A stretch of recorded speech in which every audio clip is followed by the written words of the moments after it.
បាទhello បងប្អូនបាទថ្ងៃនេះមកដើរផាកលេងបាទមានស្អីថតតែថតឲ្យបងប្អូនមើលណាដាក់ YouTube ហើយដល់ subscriber បាន50%អូមិនមែន50% 50នាក់អីចឹងណាបាទ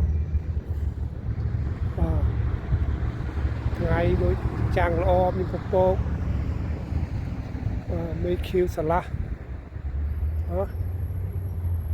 ហើយមកផាកលេងថតដាក់ YouTube ឲ្យបងប្អូនមើលហ្នឹងហើយខ្ញុំថាបងប្អូនបានមើល YouTube នេះហើយកុំ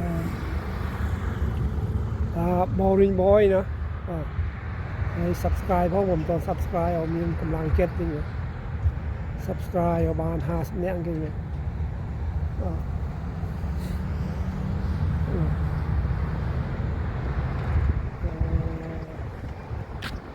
មាននិយាយស្អី